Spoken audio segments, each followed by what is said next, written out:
Scorpios are not down with the nonsense. Look, you have the Two of Swords, the Ace of Wands, and you have the Three of Wands.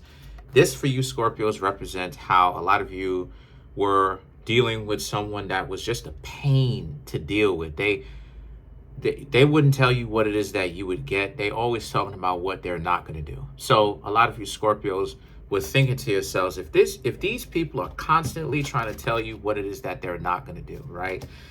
They're telling you they're not going to do this, they're not going to do that, they're not going to do this, they're not going to do that. A lot of you Scorpios is like, okay, so if you're not going to do anything that I want you to, or very small or very limited what I want you to do, what in the friggin' are you going to actually do? So I might as well actually stay away from you.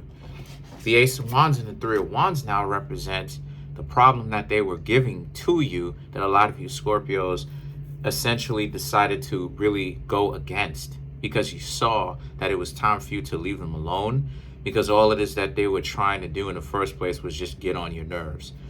So you Scorpios figured it out. They're not doing anything valuable to you. All it is that they're doing is just around you, looking to get some form of advantage. And a lot of you Scorpios know what that's like, because Scorpio is the zodiac sign of advantage, right? You know what it's like. Lower level Scorpios, let's face it, lower level Scorpios can be parasites. So, and I'm not trying to insult you. I'm just telling it like it is. Water signs can be parasitic. You know what I mean? That's what makes water signs so powerful and yet scary at the same time. So it being a Scorpio, a baby scorpion or something like this can be parasitic, right? In certain cases. So a lot of you know what that survival instinct is like. And you know, a lot of you Scorpios have the ability to think of ways in which people will use that survival instinct to their advantage. The problem is they're not trying to do anything for it. So they're just around you to get something, but they're not planning on actually contributing anything back, which is weird. So the Queen of Wands and the Devil now is about how, since that's the case, you Scorpios, there was no way you were going to allow these people to stick around you for a long period of time, because you were trying to get to know them in the first place, and you had hoped that they were different, but they showed you that very much so they are very much so the same. So a lot of you Scorpios saw the trajectory of where this potential relationship was going to go, and you stopped talking to them, right? You saw that it was basically going to feel like a cage. So you Scorpios was like, nah, you got to leave them alone. And you did. You stopped talking to them. And the evidence of this is the Ten of Wands and the Hanged Man. You realize that with enough patience, people will ultimately show you who they are. And you're correct. You're right. With enough patience, people will show you who they are. Because the people who spend so much time trying to make it seem like they're providing all this value to you without actually providing any value, they're usually the ones that talk too much. They're usually the ones that try to make it seem like they're doing all of this. But whenever it is that you're patient enough, Scorpio, to really sit back and pay attention to what these goofy goobers are actually doing, you tend to realize that a lot of those people really don't know what it is that they're doing, really don't know what they're talking about. They're just talking. They're just being dysfunctional. So the Eight of Wands, so the Eight of Swords now represents, this makes you Scorpios feel like there are way too much people trying to create some sort of scheme out of dating. And to a certain extent, you Scorpios are right, because that's the majority of what's out, to be quite frank. That's the majority of what's out. You got a lot of people. You don't have to believe me. All it is that you need to do is just associate yourself with another person more, and you realize just how caught up with their own ego most people actually are. They're totally self-absorbed into it. They're totally absorbed into it. So they think of themselves as being wonderful and divine and just worldly and magical. At least they're trying to talk themselves up like this. But then that's where the scheme is, because then, but they're showing you on one hand that they're so wonderful and that they're so great, but then at the same time telling you that you're not good enough, and trying to run through all these technicalities as to why these big goofies can't do what it is that they can do. Now think about that.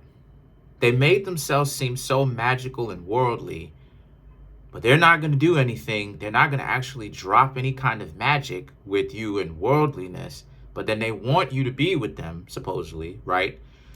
But then they're dubbing you every chance they get, right? But then when you actually ask them, okay, you need a list of some of the things that you can do, they're not really willing to give you that.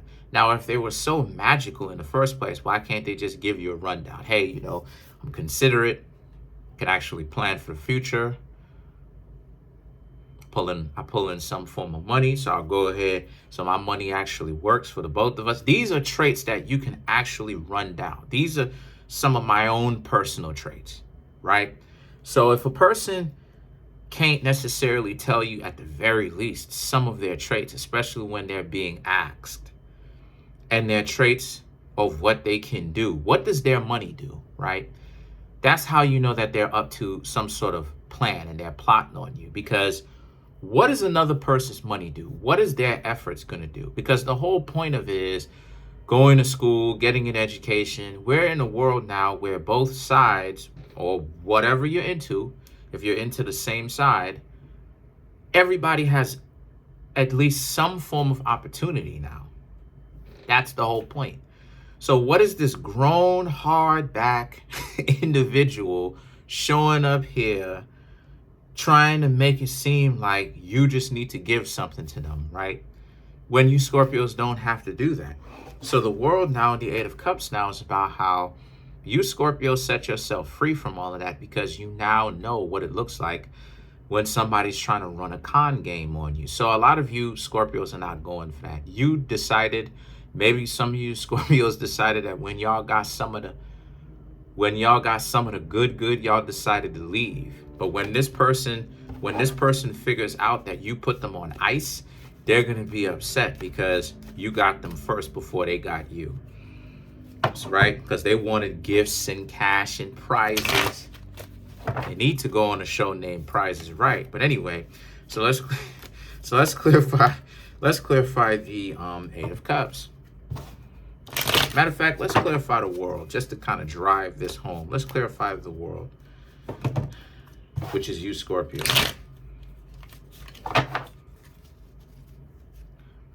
The Moon, Lovers, yeah. Fool, yeah. The Star card, yeah. They were hoping to get something out of you. These people that you were talking to was hoping to play you, basically. They saw you as a come up, but then again, they think of everybody as a come up. So you Scorpio shouldn't feel too bad about that, because they think of everyone as a come up. And I just want to get into it real fast. That's the trick. That's the idea. Everybody is a come up. No matter how good they look, everyone is a come up. So the thing about it is that the fool now, right? The fool now, they thought that it would be so easy. That's what the fool in this represents. They thought that it would be easy. All they needed to do was to tell you that they liked you, or maybe they didn't even tell you that they liked you, but try to get you to jump through hoops, and they would have you offering stuff to them. They didn't even have to even ask you or any of that type of stuff, or do any of the gymnastics. But if it wasn't for you meddling, Scooby-Doo reference, shout out to Scooby-Doo, please don't sue me. The Moon and the Lovers now represents how you saw the game that was being played ahead of time, and you got out in front of that, and you stopped talking to them after you got some nookie. But, or at the very least, when at the height of it. So let's clarify the Eight of Cups. The Hanged Man, Knight of Cups, Ten of Pentacles, Ten of Wands, right? The Hanged Man and the Knight of Cups represents you Scorpios are on the right track, because you're not getting played by a lot of people who are running this game with you. Now, the Hanged Man does represent you will need to use that same patience with everybody. No matter what they look like, you need to be able to use that same patience with everybody, because you need to be able to make sure that the person is for real. And the best way for you to do that is to let time play its, to let time roll itself out. Don't play games, just play time. the 10 of Pentacles and the 10 of Wands represents. And if they show you that they are not marriage material, if that's something that y'all want to do, or if you know how I feel about that, or if it's not relationship material, then it's time for you to leave. That's pretty much it. Comment on the video, like the video, subscribe to the YouTube channel, share the video. Trying to make my YouTube channel grow to 10,000 subscribers. As of right now, we have 9,320. Smash that subscribe button, smash that like button, hit the notification bell, set that notification bell to all so you can be notified whenever I drop my videos.